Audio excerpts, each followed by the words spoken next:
வணக்கம், இது உங்கள் தினக்கதிர்.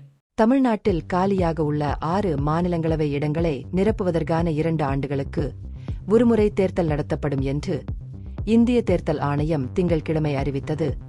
ஜூன் 19 ஆம் தேதி தேர்தல் நடைபெற உள்ளது. Anbumani Ramadoss, M Shanmugam, N Chandrasekaran, M Mohammed Abdullah, P Wilson மற்றும் வைகோ ஆகிய 6 எம்பிக்களின் பதவிக்காலம் ஜூலை 25 ஆம் தேதியுடன் முடிவடைகிறது. வேட்புமனு தாக்கல் செய்வதற்கான நடைமுறை ஜூன் 2 ஆம் தேதி தொடங்கும். சமர்ப்பிப்பதற்கான கடைசி தேதி ஜூன் 9 ஆகும். வேட்புமனுக்கள் மீதான பரிசீலனை ஜூன் 10 ஆம் தேதி நடைபெறும். வேட்பாளர்கள் தங்கள் வேட்புமனுக்களை திரும்பப் பெற ஜூன் 12 வரை அவகாசம் உள்ளது. தமிழ்நாடு சட்டமன்றத்தில் 234 உறுப்பினர்களை கொண்ட ஆளும் திமுக ஒரு மாநிலங்களவை உறுப்பினரை தேர்ந்தெடுக்க குறைந்தபட்சம் 34 வாக்குகள் தேவை. சட்டமன்ற சபாநாயகர் உட்பட 134 எம்எல்ஏக்களையும் அதன் கூட்டணி கட்சிகளைச் சேர்ந்த 25 எம்எல்ஏக்களையும் கொண்ட ஆளும் திமுக கிடைக்கக்கூடிய 6 மாநிலங்களவை இடங்களில் 4 பெறுவதற்கு நல்ல நிலையில் உள்ளது. இந்த வலுவான இருப்பு திமுக தனது சொந்த கேடரிலிருந்து முதன்மையாக உறுப்பினர்களை தேர்ந்தெடுக்க உதவுகிறது. மறுபுறம் முன்னாள் முதல்வர் ஓ பன்னீர்செல்வம் மற்றும் அவரது 3 ஆதரவாளர்கள் உட்பட 66 எம்எல்ஏக்களை கொண்ட அதிமுக ஒரு ராஜ்யசபா இடத்தை எளிதாக வெல்ல முடியும்.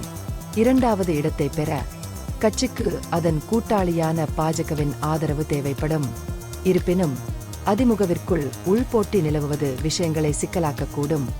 கட்சி வெல்லக்கூடிய 2 சாத்தியமான இடங்களுக்கு பல தலைவர்கள் போட்டியிடுகின்றனர். சமீபத்தில் தேமுதிக பொதுச் செயலாளர் பிரேமலதா விஜயகாந்த் அதிமுக தனது கட்சிக்கு ஒரு ராஜ்யசபா இடத்தை உறுதியளித்ததாக கூறினார்.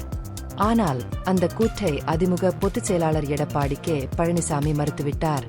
அதிமுக மற்றும் பாஜக இடையே மீண்டும் கூட்டணி ஏற்பட்டதை கருத்தில் கொண்டு அதிமுக வெல்லும் என்று எதிர்பார்க்கப்படும் 2 ராஜ்யசபா இடங்களில் ஒன்றை பாஜக கேட்கக்கூடும் என்ற ஊகம் உள்ளது. சுவாரஸ்யமாக இந்த அரசியல் மோதல் மே 25, 2022 அன்று நடந்த நிகழ்வுகளை நினைவூட்டுகிறது. அப்போது ஓ பன்னீர்செல்வம் மற்றும் எடப்பாடி கே பழனிசாமி தலைமையிலான அதிமுக நீண்டகால உள்கருத்து வேறுபாட்டிற்கு பிறகு அதன் ராஜ்யசபா வேட்பாளர்களை சிவி சண்முகம் மற்றும் ஆர் தர்மர் அறிவித்தது. இந்த சர்ச்சைகள் இறுதியில் பன்னீர்செல்வத்தை பதவி நீக்கம் செய்து ஜூலை 11, 2022 அன்று இடைக்கால பொதுச் செயலாளராக பழனிசாமியை நியமிப்பதற்கு வழிவகுத்தன. திமுகவிற்குள் 2024 மக்களவைத் தேர்தலின் போது ஏற்பட்ட ஒரு உடன்பாட்டைத் தொடர்ந்து ராஜ்யசபா இடங்களில் 1 எம்என்எம் தலைவர் கமல்ஹாசனுக்கு ஒதுக்கப்படும் என்று எதிர்பார்க்கப்படுகிறது. வைகோவின் மகன் துரை வைகோ ஏற்கனவே மக்களவைக்கு தேர்ந்தெடுக்கப்பட்டதால் வைகோ மீண்டும் பரிந்துரைக்கப்பட வாய்ப்பில்லை என்று வட்டாரங்கள் தெரிவிக்கின்றன.